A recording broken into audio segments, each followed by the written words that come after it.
আপনি যখন পরিবর্তনের সিদ্ধান্ত নেবেন তখন বাধা, বিপদ, মুসিবত, দুঃখ, দুর্দশা আসবে না? আসবে না? বরং উল্টাই বলতে হবে, দুঃখ, দুর্দশা, বাধা, বিপত্তি, মুসিবত, দুঃখ, কষ্ট না আসলে বুঝতে হবে আপনি এখনো সত্য পথের প্রতীক হইতে। ইমান বাড়লে চ্যালেঞ্জ কমবে না বাড়বে? কাজ বাড়লে চ্যালেঞ্জ বাড়বে না কমবে? আল্লাহর সাথে সম্পর্ক বাড়লে শয়তানের ওয়াসওয়াসা বাড়বে না কমবে?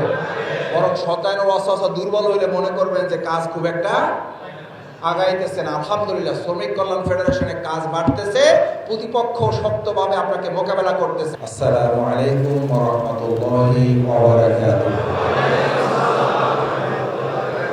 আলহামদুলিল্লাহ, মহান আল্লাহর অশেষ মেহেরবানি যে আল্লাহ তাআলা আমাদেরকে দয়া করে পবিত্র মাহে রমাদানের আজকের এই 6 রমজান অতিবাহিত করার এবং ইফতারের আগ মুহূর্তে যখন দোয়া কবুলের সময় একত্রিত হয়ে আল্লাহর ভালোবাসায় আমাদেরকে শামিল করে একত্রিত হওয়ার তৌফিক দিয়েছেন। সে আল্লাহ তাআলার দরবারে আমরা সবাই সিজদাবনত চিত্তে শুকরিয়া আদায় করে আমরা সকলে বলি আলহামদুলিল্লাহ। ভাইয়েরা, গত বছর অনেকে রোজা রেখেছেন, এবছর পৃথিবীতে নেই, এরকম আছে না নাই? গত বছর রোজা রেখেছেন, এই বছর বেঁচে আছেন, হাসপাতালে আছেন, রোজা রাখতে পারছেন না, ওষুধ খেতে হচ্ছে, আছে না নাই? আছে। গত বছর রোজা রেখেছেন, এই বছর হাসপাতালেও নাই, বাড়িতে আছেন, কিন্তু ডাক্তার বলেছেন আপনার পক্ষে রোজা রাখা সম্ভব হবে না, আছে না নাই? আল্লাহ তাআলা এই সব জায়গা থেকে হেফাজত করে আমাদেরকে বাঁচিয়ে রেখেছেন, আমাদেরকে সেহরি এবং ইফতার করার তৌফিক দিয়েছেন। এবং ওই আল্লাহ তাআলার কাছে তৌফিক কামনা করি, আল্লাহ মেহরবানি করে যেহেতু এই পর্যন্ত আপনি নিয়ে এসেছেন, দয়া করে 30 অথবা 29 যে কয়টি রোজা হোক, প্রত্যেকটি সাহারি, প্রত্যেকটি ইফতার, প্রত্যেকটি সালাতুত তারাবি, কিয়ামুল লাইল করার তৌফিক আল্লাহ আপনি আমাদের সবাইকে দান করেন। আমরা সবাই বলি আমিন। ভাইয়েরা, আমরা যে কাফেলায় সম্পৃক্ত, এই কাফেলায় সম্পৃক্ত হওয়ার মূল উদ্দেশ্য দুনিয়া না পরকাল? পরকাল। আমাদের জীবনটা কি দুনিয়ামুখী না পরকালমুখী? পরকালমুখী যিনি হবেন তিনি সফল হবেন, যদি তার দুনিয়াতে গাড়ি নাও থাকে। পরকালমুখী যিনি হবেন তিনি সফল হবেন, যদি তার বাড়ি নাও থাকে। পরকালমুখী যিনি, তিনি অবশ্যই সফল হবেন যদি তার কোনো ডেজিগনেশন, স্ট্যাটাস, মর্যাদা, যোগ্যতা, দক্ষতা, সম্মান কিছুই না থাকে। তারপরও আল্লাহ তাআলা তাকে কি বলেছেন? কি বলেছেন? সফল বলেছেন। উলাইকা হুমুল মুফলিহুন। তারা যেহেতু পরকালমুখী জীবন বেছে নিয়েছে, আমি আল্লাহ তাদের সফল করে দিয়েছি। সুবহানাল্লাহ। ও ভাই, আল্লাহ যদি কারো সফল করে, দুনিয়া সবাই মিলে তারা ব্যর্থ করতে পারবে না। দুনিয়ার সবাই মিলে আমাকে সফল করে, আল্লাহ যদি আমারে ব্যর্থ করে, কেউ আমাকে সফল বানাইতে পারবে না। আল্লাহ তাআলা পরিষ্কার বলে দিয়েছেন সূরা তাওবা 51 নম্বর আয়াত। কত নম্বর? 51 নম্বর আয়াত। ইউনিট সভাপতি, সেক্রেটারিদের প্রথম এটা মাথায় ধারণ করতে হবে। আমার আপনার সফলতাটা কোথায়? সফলতা মহানগরী আমির হওয়ার মধ্যে না, সফলতা শ্রমিক কল্যাণ ফেডারেশনের সভাপতি হওয়ার মধ্যে না। সফলতা হলো, আল্লাহ বলছেন সফল হবে সে সফল হবে। ওয়াল আসর ইন্নাল ইনসানা লাফি খুসর। সবাই ধ্বংসের মধ্যে, শুধু 4 শ্রেণীকে আমি এখান থেকে বাদ দেব। ইল্লাল্লাযীনা আমানু। মহানগরী সভাপতি, কেন্দ্রীয় সভাপতি, শ্রমিক কল্যাণের ট্রেড সভাপতি, ইল্লাল্লাযীনা আমানু। সে কি হবে? কি হবে? ইমানদার। এরকম আমি আল্লাহর বিশ্বাস করি, এইটুকু। ইমানদারের অর্থ হচ্ছে এই যে আমি এমন আল্লাহকে বিশ্বাস করি যে আল্লাহ আমার রব, ওই রবই আমার সব। সুবহানাল্লাহ। এই বিশ্বাস আমাদের আছে না নাই? নাকি আছে? কার কার আছে? তাহলে ফেসবুক দেখে কালকে হতাশ হয়ে বলবেন যে ভাই আমরা, সালাম ভাই, আমরা আছি না নাই? ভাই আমরা তো ওই ইয়াটা পাইলাম না, ভাই ওই কাউন্টারটা তো নিয়ে গেছে, ভাই ঘাট তো নিয়ে গেছে, ভাই স্টেশন তো নিয়ে গেছে, ভাই আমরা কি আসি না নাই? ভাই আমরা আসি না নাই? আমরা আসি না থাকবো ইনশাআল্লাহ। হতাশার সাথে ঈমান থাকে না, আর ঈমান থাকলে কিন্তু আলহামদুলিল্লাহ আমরা এমন ঈমানদার, ইল্লাল্লাযীনা আমানু, আমাদের ঈমানও থাকে, হতাশা বলেন সুবহানাল্লাহ। দেখছেন পরিস্থিতি। ইফতার দিয়ে দেন সবাইকে, খিদায় তো মাথা ঠিক নেই। এটা সুবহানাল্লাহ, এটা না ইন্না লিল্লাহ। ঈমান থাকলে কি থাকবে না, আর হতাশা থাকলে, আজকে আমরা হতাশা নিয়ে যাব ইনশাআল্লাহ। কি নিয়ে যাব এখান থেকে, কি নিয়ে যাব, কি নিয়ে যাব? ফেসবুক দেখে যদি কেউ হতাশ হয়, সে এখন থেকে ফেসবুক দেখবে না। ফেসবুক দেখে তার জন্য হারাম। যে জিনিস আল্লাহর বিশ্বাস কমায় দেয় ওটা হারাম। মদ মানুষের বিশ্বাস কেড়ে নেয়, ওই জন্য ওটা হারাম। জেনা মানুষের বিশ্বাস কেড়ে নেয়, ওটা হারাম। যে হতাশা আল্লাহর বিশ্বাস দুর্বল করে দেয়, ওটা ইমানদারের জন্য হারাম। এটা মুক্তি হিসাবে দিলাম না, এটা আমি বুঝে শুনে দিচ্ছি। এই ফতোয়া দিতে মুক্তি হওয়া লাগে না। আমাদের শহীদ আলী হাসান মোহাম্মদ মুজাহিদ ভাই আওয়ামী লীগের ওই আমলে বলতেন, আমাদের শিবিরের প্রোগ্রামে, যদি কেউ বাংলাদেশ টেলিভিশনের খবর আর জনকণ্ঠ পত্রিকার খবর দেখে অস্থির হয়ে যায়, তাহলে সে যেন বাংলাদেশ টেলিভিশন আর জনকণ্ঠ, এটা তিনিও হারাম করে দিয়ে গেছেন। আলহামদুলিল্লাহ এখন তাদের চরিত্রের কিছুটা পরিবর্তন হয়েছে। আল্লাহ তাদের কবুল করুন। খালি তাদের কবুল করা হলে না, আমাদেরও করা লাগবে। আল্লাহ আমাদেরও কবুল করেন। ইল্লাল্লাযীনা আমানু। আমাদের ইমানদার হিসাবে ইউনিট সভাপতি সেক্রেটারিদের প্রথম স্টামিনা ফার্স্ট। কি মিনা? স্টামিনা হলো সহ্য শক্তি, ধারণ ক্ষমতা। ধারণ ক্ষমতা। কোনো ডাক্তার রুগী দেখতে দেখতে যদি নিজেই রুগী হয়ে যায়, ওটা ডাক্তার না রুগী? রুগী হলো, ওটা রুগীর চেয়েও খারাপ, ওটা রুগীর চেয়েও দুর্বল। ও রুগীরও যোগ্যতা নেই তার। আপনি যে অসুস্থ সমাজকে সুস্থ করার জন্য আপনি ডাক্তার, আল্লাহ তাআলা আপনাকে ডাক্তার করে পাঠাইছে। এটা জামাত বানায় নাই, শ্রমিক কল্যাণ আপনারা ডাক্তার বানায় নাই। ডাক্তার বানাইছে কে? ইন্নী জাইলুন ফিল আরদি খলিফা।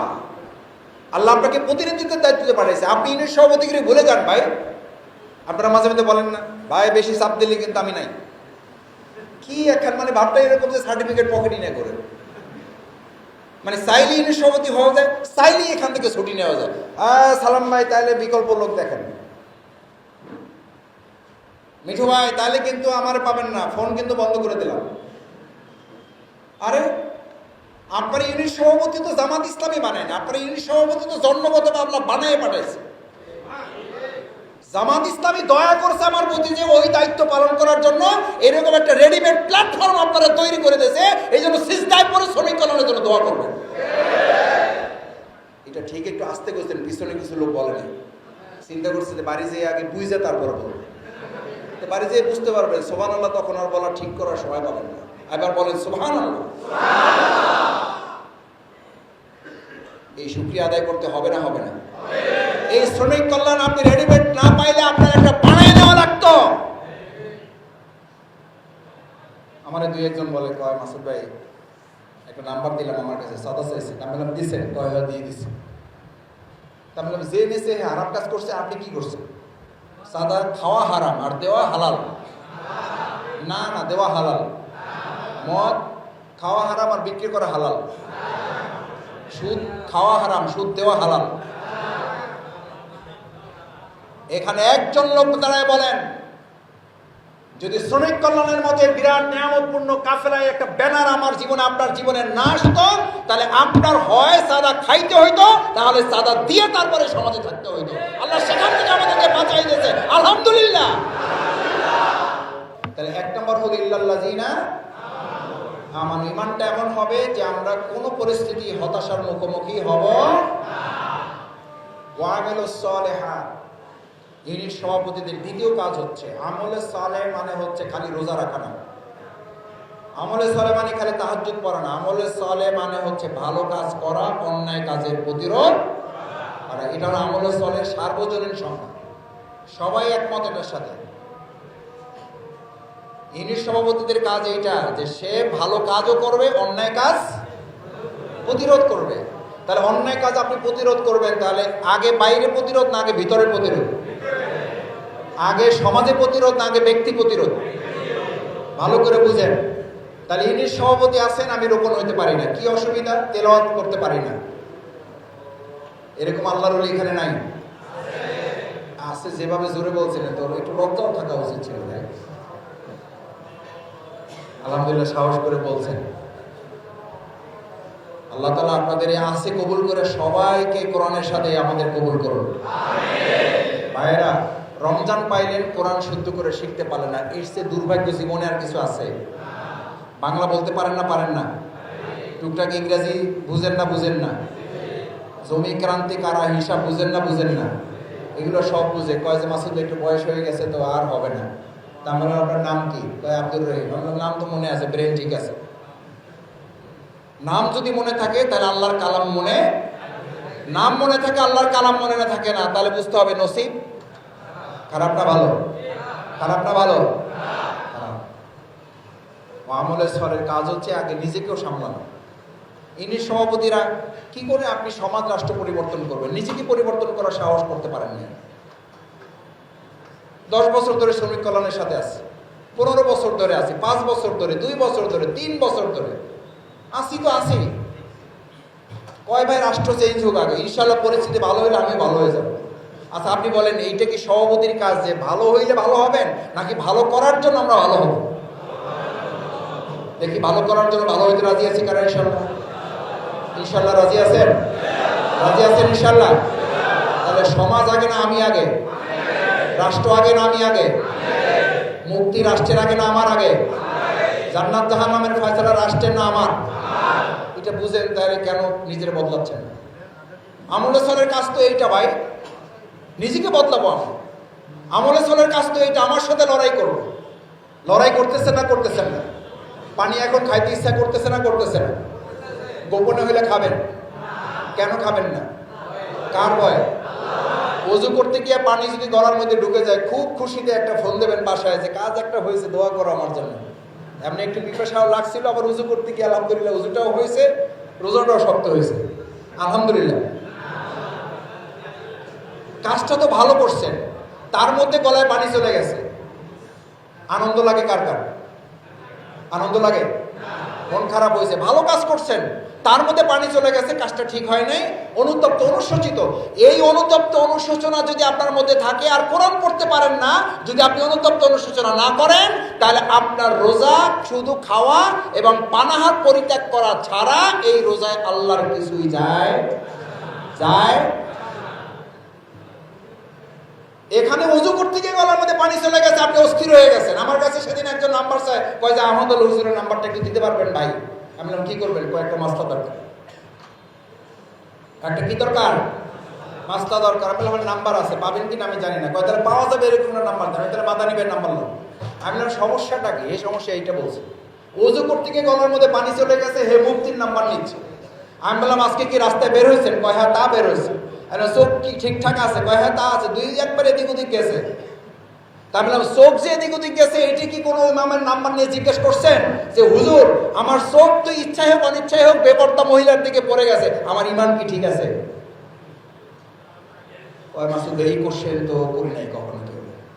তা আমি বললাম এখানে তো খালি রোজা চলে যাইতেছে, আর এখানে কি চলে যাইতেছে? ইমান চলে যেতেছে। আপনি কুতিবালাই কোন সিয়ামের হক আদায় করেন, এটার জন্য এত পেরেশানি আপনার।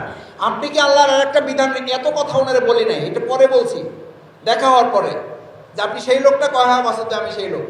তাই বললাম আপনি কি আনাকিমুদ্দিনের কাজ করেন? কয় ভাই পারি না।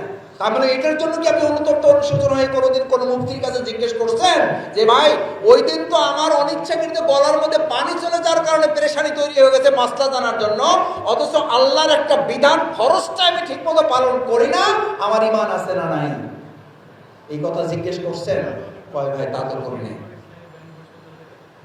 যে রোজা আপনার মধ্যে সচেতনতা তৈরি করে না, সেই রোজার ব্যাপারে বলা হয়েছে ঈমানান ওয়া ইহতিসাবান, হিসাব নিকাশ করে বুঝে বুঝে সচেতন ভাবে বিবেক বুদ্ধি খাটাইয়া যারা এই রোজা রাখে না, তাদের খাবার এবং পানাহার পরিহার করা ছাড়া আল্লাহর তেমন কিছুই আসে। ওয়া আমিলুস সালিহাত, ওয়াতাওয়াসাউ বিল হক। ইউনিয়ন সভাপতি সেক্রেটারিদের তৃতীয় কাজ হচ্ছে আপনি আপনাকে পরিবর্তন করবেন, ওয়াতাওয়াসাউ বিল হক। এটা যখন করতে যাবেন, এই সত্যটা যখন ধারণ করবেন, ভালো করে বুঝেন, ওয়াতাওয়াসাউ বিল হক, আপনি সত্যটা এমনভাবে ধারণ করবেন, পরবর্তী চতুর্থ নাম্বারটা আসতে বাধ্য। আপনাকে অবশ্যই ধৈর্য ধারণের সিঁড়িতে পা রাখতে হবে। তার মানে আপনি যখন পরিবর্তনের সিদ্ধান্ত নেবেন, তখন বাধা, বিপদ, মুসিবত, দুঃখ, দুর্দশা আসবে না? আসবে না? বরং উল্টাই বলতে হবে, দুঃখ, দুর্দশা, বাধা, বিপত্তি, মুসিবত, দুঃখ, কষ্ট না আসলে বুঝতে হবে আপনি এখনো সত্য পথের প্রতীক হইতে। এখন একটা কথা আছে, নতুন একটা সময় আসছে, কয় ভাই 2024-এ 5ই আগস্টের পর মনে করছিলাম সব ঠিকঠাক হয়ে গেছে, এখন তো কি ঝামেলা আরো। এ ভাই, ইমান বাড়লে চ্যালেঞ্জ কমবে না বাড়বে? কাজ বাড়লে চ্যালেঞ্জ বাড়বে না কমবে? আল্লাহর সাথে সম্পর্ক বাড়লে শয়তানের ওয়াসওয়াসা বাড়বে না কমবে? বরং শয়তানের ওয়াসওয়াসা দুর্বল হইলে মনে করবেন যে কাজ খুব একটা আগাইতেছে না। আলহামদুলিল্লাহ, শ্রমিক কল্যাণ ফেডারেশনে কাজ বাড়তেছে, প্রতিপক্ষ শক্তভাবে আপনাকে মোকাবেলা করতেছে। আবার মধ্যাকর্ষণ শক্তির থিওরি হইল, আপনি উপরে উঠতে উঠতে যত উঠবেন উপরে চাপ বাড়বে না কমবে? বাড়তেই থাকবে, যত উপরে উঠবেন চাপ তত বাড়বে না কমবে? মধ্যাকর্ষণ শক্তির আরেকটা সিস্টেম আছে, আপনি যখন এই মধ্যাকর্ষণ শক্তিটা অতিক্রম করে তার উপরে চলে যেতে পারবেন, তখন এই মধ্যাকর্ষণ শক্তি আপনাকে ভেসে থাকতে উপরে উঠতে কি করবে?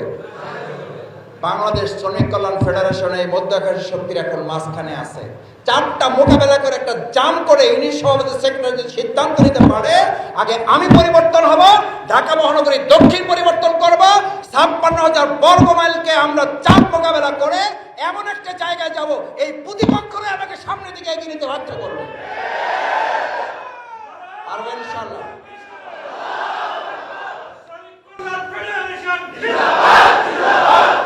ভাইয়েরা, এটা বানানো কথা বলিনি। রাসূল করিম সাল্লাল্লাহু আলাইহি ওয়াসাল্লাম ওই যুগের কাফির মুশরিকরা এসে একই কথা বলছে, মুহাম্মদ তোমার কাজ একটু কমাও, তাহলে আমাদের চাপ একটু কাজ বাড়লে চাপ বাড়বে না বাড়বে না? না কমবে? চাপ বাড়ছে মানে কাজ, তাহলে আমরা চাপ কমানোর জন্য কাজ কমাই দেবো ইনশাআল্লাহ।